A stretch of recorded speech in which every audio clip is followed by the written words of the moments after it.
Susie Vance, and I'm here with Sue Pizarek. That's correct. I even pronounced her name correctly. Good job. Thank you. So, Sue, how did you come to be at Paladin? Oh, that's a long journey. I went to school in Wyoming. My major was recreation administration, which I've used. I bet. But one summer, I didn't get my paperwork in. My bosses will understand this. In time, so I didn't get my practical job placement in recreation. So my roommate went to a place in Wyoming called Lander. Well, they had a training school there for people who were mentally Challenged. Yeah, and it was like an institution. So that's where my first start came, and it was quite an experience. It was. My first day, I was setting tables for preparing for breakfast, and one of the girls went into a seizure and started banging her head against the wall. Blood was shooting out everywhere, and all I could think of, so I grabbed her, cradled her, took her to the floor, and until her seizure was done. And then I went home, and my roommate said, "Oh my God, what happened?" My first day top's yours. But anyway, I learned a lot from that experience. And at the end, they actually offered me another job, but it was working with severely and profoundly challenged adults, and they took me over there, and they were in cribs, adults in cribs, because back in the day they didn't know anything about physical therapy, and so they were all these little gnarly messes. And at the time, I guess there was a lack of maturity. I said, I don't think I could do this. But in the back of my mind today, I think, I should have tried.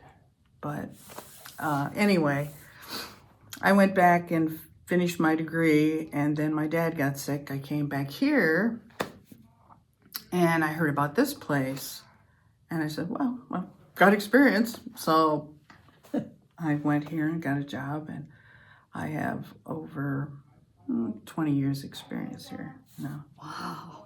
Yeah. What a history, and what a gift to this place to have that kind of history with an organization. Yeah. I've seen so many changes here. Tell me about them.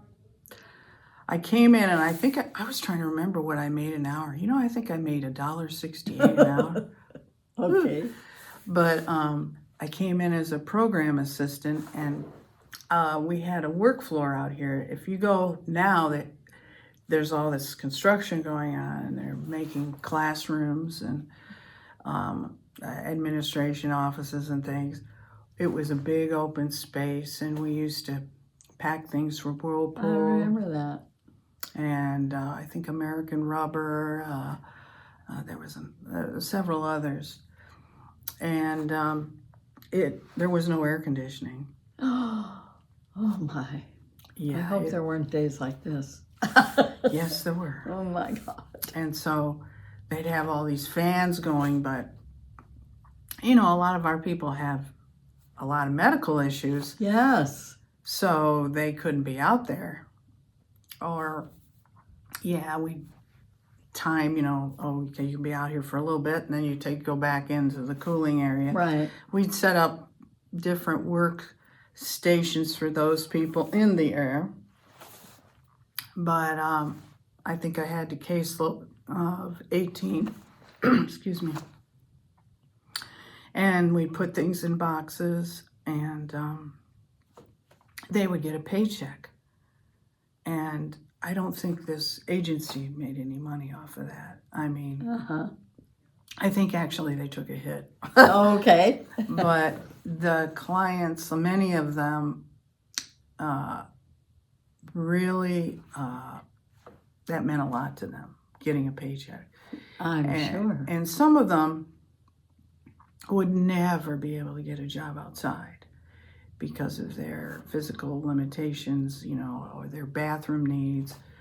No employer's gonna, take them. And so for them, it was big. And a lot of them, they may have only produced at 15-20%. And if they got $20 for a 2-week period, they were like ecstatic.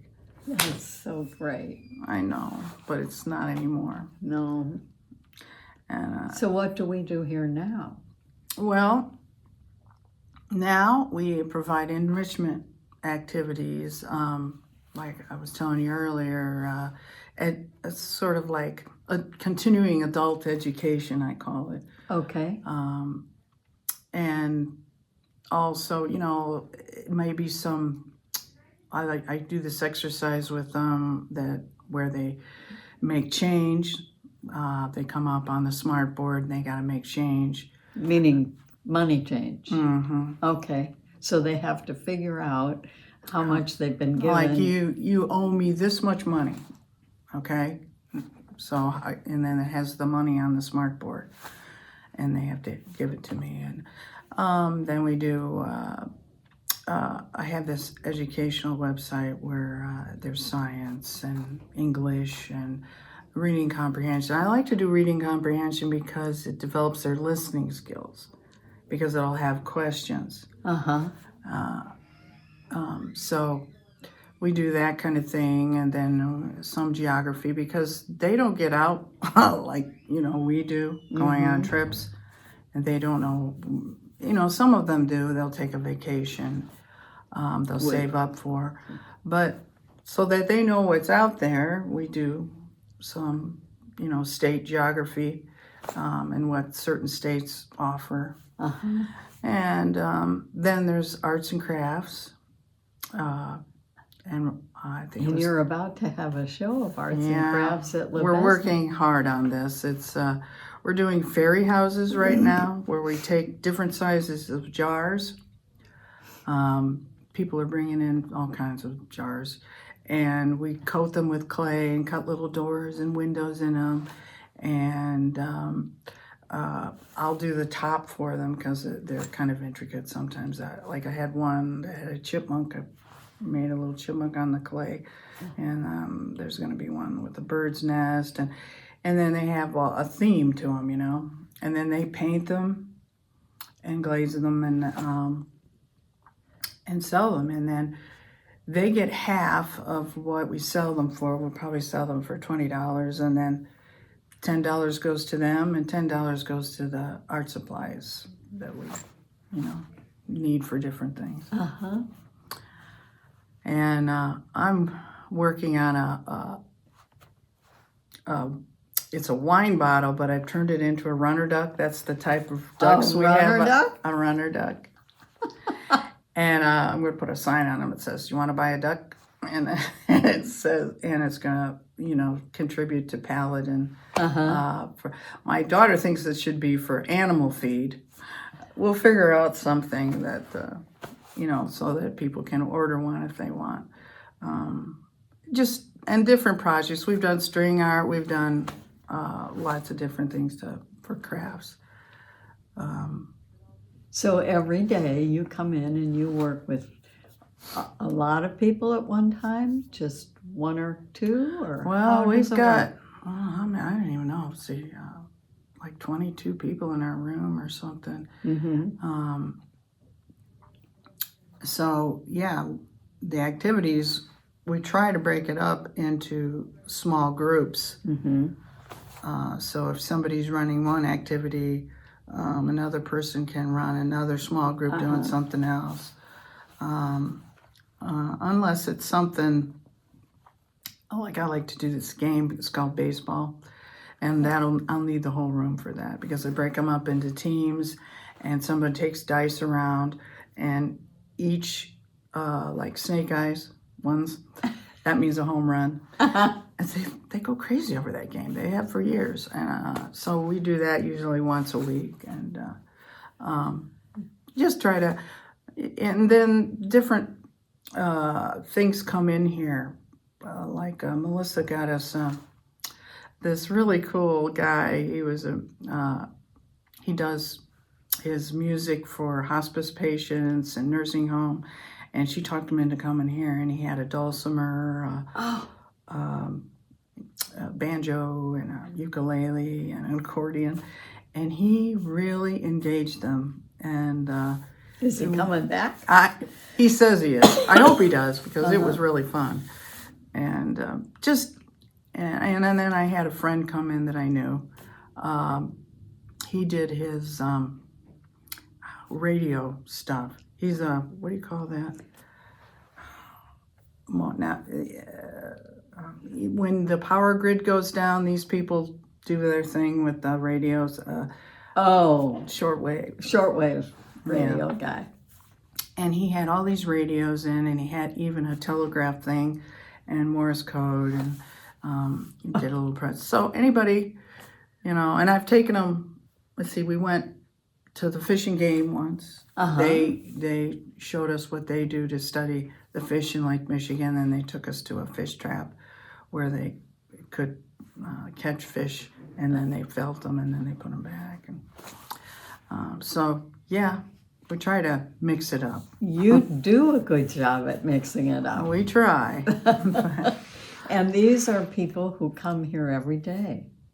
Yes. Is that right? Yes. Okay. Some all week, some intermittently, certain days a week. And several of them have jobs in the outside community. So that's why they may not only come certain days a week. Or they have to leave early at certain, like they got to start work at 1 or whatever, so they'll leave early. So have you seen lots of changes around here since you came? Yeah. Well, I named the one where we used to be all work. Yes. No play. Okay. But, that wasn't our doing, undoing that. There was, if I remember right, there was some shady business going on in the West Coast at a couple of workshops where they were taking advantage of folks. But they said we could still provide work as long as we paid the minimum wage. But there's no way we could pay the minimum wage. Yeah. Especially if they're producing at 15%. I mean, realistically. So then we became all, outside employment. Right. But, so the shadiness came, and then that meant that all the workshops got shut down. All at once? Well, that would be quite a thing to manage. Yeah, it was kind of like, it just seemed like everybody couldn't do it anymore. So that became history, but I wish that it was still an option for those who can't work outside. Right. Because they would feel productive. Right. Yeah. And they'd get a paycheck. And they'd get a paycheck. Because I remember I had this little... Isn't it funny? We value money so much, and so do they. It's like energy. They love what they're doing, but they like to be recognized for it. Right. And I think they would bring their lunch and they would feel like they were coming to work, like a normal person. You know what I mean? Yes. So some of them still call this work, I'm going to work. But some call it school, which... But, a lot of changes. A lot of changes. Do you see more coming down the pike? I don't know.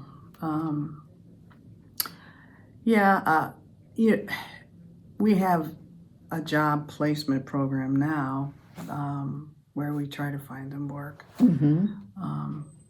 And many of them are working outside. That's good. That is good. Because then they get a paycheck. Yeah. I've done some job coaching, too, out in the community.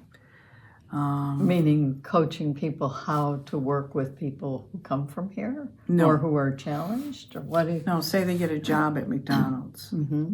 Then I go there and show them how to do whatever tasks they want them to do. Ah, awesome. And what a service. And so, you know, back when I was doing it, a lot of these employers would look at it as merely a tax write-off and not like they would expect anything out of them.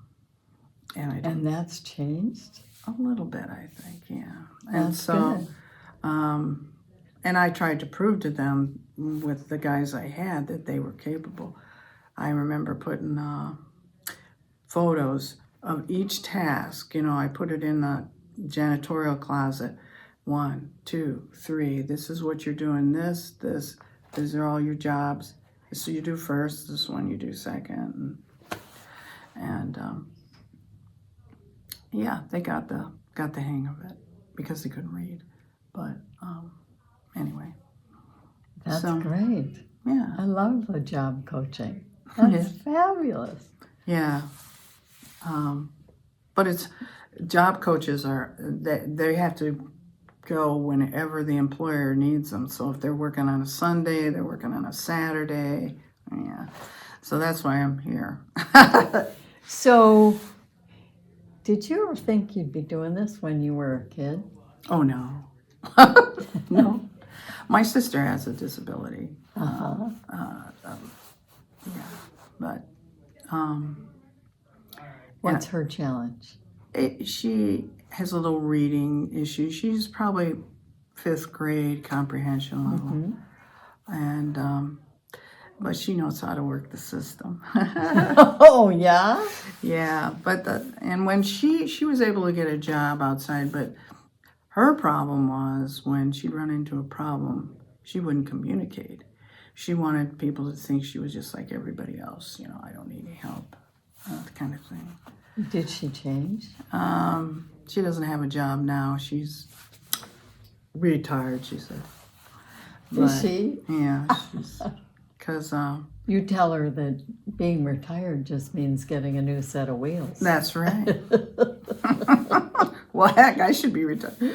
I'm 71, so I'm still working. She could be, because she's just a year or two younger than me. So see?